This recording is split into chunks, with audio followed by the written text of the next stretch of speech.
PM Shri കരാർ മരവിപ്പിക്കാനുള്ള തീരുമാനമറിയിച്ച് കേരളം കേന്ദ്രത്തിന് കത്തയച്ചു. മന്ത്രിമാരായ കെ രാജനും പി പ്രസാദും മന്ത്രിസഭാ യോഗത്തിനു മുൻപ് മുഖ്യമന്ത്രിയെ കണ്ട് കത്ത് വൈകുന്നതിലുള്ള അതൃപ്തി അറിയിച്ചതിന് പിന്നാലെയാണ് നടപടി.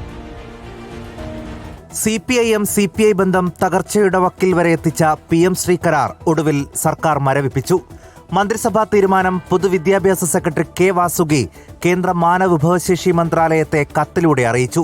കത്തയക്കാനുള്ള തീരുമാനം ഒക്ടോബർ 29 ചേർന്ന മന്ത്രിസഭ എടുത്തിരുന്നുവെങ്കിലും നടപടിക്രമങ്ങൾ മൂലം നീണ്ടുപോവുകയായിരുന്നു.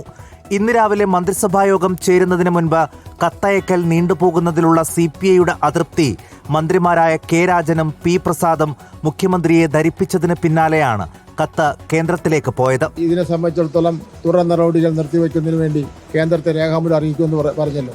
അതിപ്പോൾ രേഖാമൂലം അറിയിച്ചിട്ടുണ്ട്. CPIയുടെ രാഷ്ട്രീയ വിജയമാണെങ്കിലും LDFന്റെ വിജയമെന്ന നിലപാട് ബിനോയ് വിശ്വം ആവർത്തിച്ചു. കമ്മ്യൂണിസ്റ്റ് പാർട്ടിയുടെ അഭിപ്രായത്തിൽ ഇത് ഉറപ്പിച്ചു പറയട്ടെ, വീണ്ടും LDF രാഷ്ട്രീയത്തിന്റെ വിജയമാണ്. അഡ്വക്കേറ്റ് ജനറലിന്റെ നിയമോപദേശത്തിന്റെ അടിസ്ഥാനത്തിൽ തയ്യാറാക്കിയ കത്തിൽ മന്ത്രിസഭാ ഉപസമിതി റിപ്പോർട്ട് വരുന്നതുവരെ മുന്നോട്ടില്ല എന്നാണ് വ്യക്തമാക്കിയിരിക്കുന്നത്.